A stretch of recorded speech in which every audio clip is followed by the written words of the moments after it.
नमस्ते। आज हम बात करेंगे 2 इम्पोर्टेंट प्राणायाम के बारे में। पहला है भ्रामरी और दूसरा है उज्जाई। भ्रामरी, उज्जाई में कुछ मूलभूत फ़र्क होते हैं और उसका रिज़ल्ट भी अलग-अलग आता है। और इसके साथ-साथ में मैं आपको एक सब्जेक्ट और इसमें ऐड करना चाह रहा था, वो है हमारी बॉडी में पाए जाने वाले वायु के घटक। तो योगिक साइंस के अंदर 5 तरह के वायु के घटक होते हैं और बायोलॉजिकल मेथड के अनुसार हम 8 तरह की गैसेस हमारी बॉडी में रहती है, मोटा-मोटी, है ना? तो पहले हम आज सिर्फ 1 या 2 गैसेस के बारे में बात करेंगे और उसका फ़र्क क्या पड़ता है, वो अगर बैलेंस नहीं हो तो क्या-क्या नुकसान हो सकता है। और जैसे मैंने आपको बता दिया कि जो दोनों प्राणायाम हैं उसके बारे में हम इसके बाद में बात करेंगे ताकि आपको समझ में आ जाए कि इन प्राणायाम में से क्या फ़र्क होता है, क्या फ़ायदा होगा, क्या आपको उसका किस तरह करना है। तो अब शुरुआत करते हैं कि 5 जो घटक होते हैं वायु के योगिक साइंस के अनुसार, वो पहला है प्राण। प्राण को हम वाइटल एनर्जी बोलते हैं, जीवन ऊर्जा भी बोलते हैं, ठीक है ना?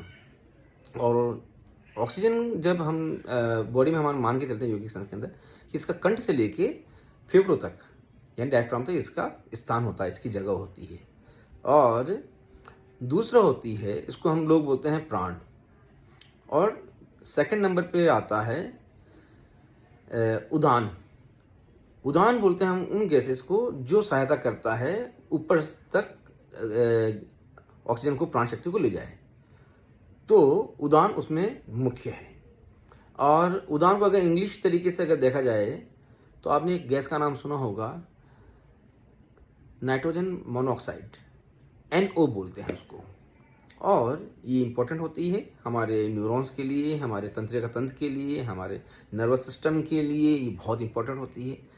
और इसकी सहायता कौन करता है? ऑक्सीजन करती है। अगर ऑक्सीजन की मात्रा ही कम होगी तो ये अपना सफ़र, अपना ट्रैवल नहीं कर पाती है ना, ठीक है ना?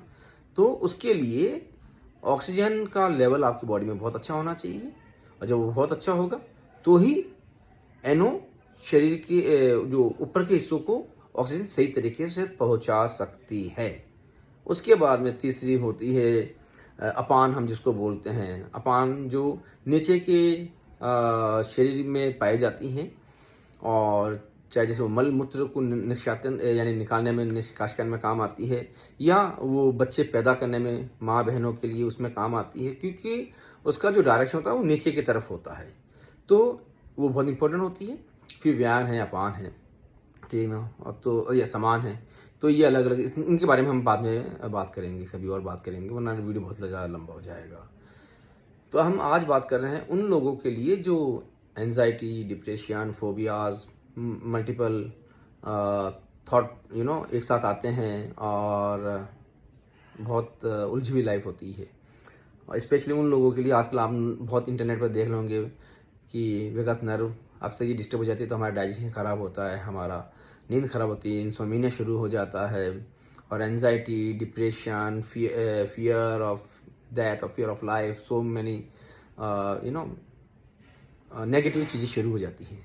तो उसको सेटल डाउन करने में, उसको वापस पुनः स्थापित करने में इन दोनों प्राणायामों का बहुत बड़ा योगदान होता है।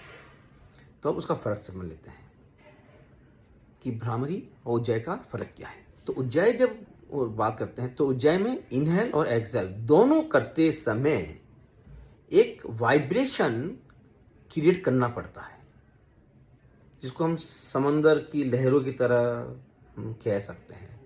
और ये हमारा जो जबड़ा, हम जिसको उर्दू में जबड़ा कहते हैं और हिंदी में बत्तीसी कह देते हैं आप, या मुंह को पूरा जो लगा के बंद करना पड़ता है और फिर नाक से ही सांस लेनी होती है, नाक से सांस छोड़नी होती है। लेकिन एक वाइब्रेशन होता है, जो वाइब्रेशन हमको यहाँ से लेके इस पूरे एरिया में सिर्फ यहाँ तक महसूस होता है। और वो होता भी आपके चाहे थायराइड का इश्यूज़ है, चाहे आपका जो एसिड इश्यूज़ हैं उसके लिए, तो इसमें इसका बड़ा योगदान रहता है। वो बहुत काम में आता है ये प्राणायाम, बहुत शानदार उसका रिजल्ट रहता है। तो वो कैसे होता है, एक बार मैं आपको 1 या 2 करके बता रहा हूँ। पहले मुंह को पूरा बंद कर लीजिए, उसके बाद नाक से इनहेल करना है, नाक से एक्सहेल करना है, वाइब्रेट करते हुए। जब सांस भी ले रहे हैं तो सांस ऐसे लीजिए कि सांस को घर्षण करते हुए लीजिए, यानी सांस आ रही है लेकिन एकदम घर्षण करते हुए, एकदम वाइब्रेट होते हुए सांस अंदर की तरफ आ रही है। और वापस जब सांस जा रही है तो वाइब्रेट होते हुए ही सांस वापस जाए। तो यहाँ का जितना भी मसल्स है उसमें मसाज होना शुरू हो जाएगा। अगर उसमें कोई इश्यूज चल रहा है, ईश्वर नहीं करे, तो वो रिपेयर होना शुरू हो जाते हैं। आपके बहुत सारी जो प्रॉब्लम्स हैं, चाहे वो साइनस की है, गले की है, आपके टॉन्सिल्स की है, आपके बहुत सारी अलग अलग चीज़ें होती हैं, और उनको क्योर करना शुरू कर देता है। और जब आप इसको और आगे डेवलप हो जाते हैं तो आपको मालूम चलेगा कि हमारे जो वेव है ब्रेन के, वो तक हम लोग चेंज कर देते हैं। तो कैसे करते हैं मैं आपको बता रहा हूँ। मुंह को बंद करके इनहेल और एक्सहेल।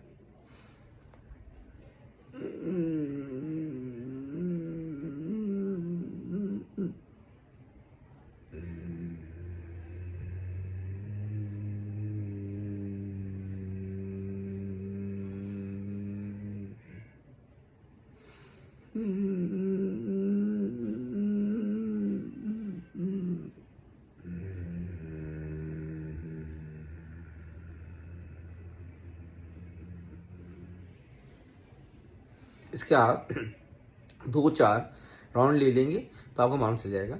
जब धीरे धीरे प्रैक्टिस हो तो आप इसको बढ़ा सकते हैं, लेकिन बहुत ज़्यादा इसको करने की ज़रूरत नहीं होती है अगर कोई समस्या ना हो तो। अब भ्रामरी की बात करते हैं। भ्रामरी में हम इसका जो वाइब्रेशन है उसको शिफ्ट नहीं किया जा सकता है, ये यहीं रहता है। ये याद रखिए, बहुत बड़ा अंडरलाइन कर लीजिए इस बात को कि ये बहुत बड़ा फ़र्क है। लोग उज्जय को, भ्रामरी को एक जैसा मानने लगते हैं, गलत। उज्जय सिर्फ वाइब्रेशन यहाँ पे पैदा करती है इस एरिया में, और यहाँ के क्योर करने के लिए बहुत अच्छा है। लेकिन भ्रामरी का जो वाइब्रेशन है वो आप जहाँ चाहें उसको शिफ्ट कर सकते हैं। आप ब्रेन के ऊपर शिफ्ट कर सकते हैं, आप अपने टेम्पल कनपटियों के ऊपर, बैक ऑफ हेड, सर के पीछे, गर्दन पे, गले पे, मुंह पे, साइनस के लिए, थायराइड के लिए, गले की मांसपेशियों के लिए, सर के लिए, सर दर्द के लिए, गैस चढ़ जाती है उसके लिए, लंग्स के लिए, हार्ट के लिए, पैंक्रियाज के लिए, आप अपने लीवर के लिए, गॉल ब्लैडर के लिए, और नीचे तक आप इसका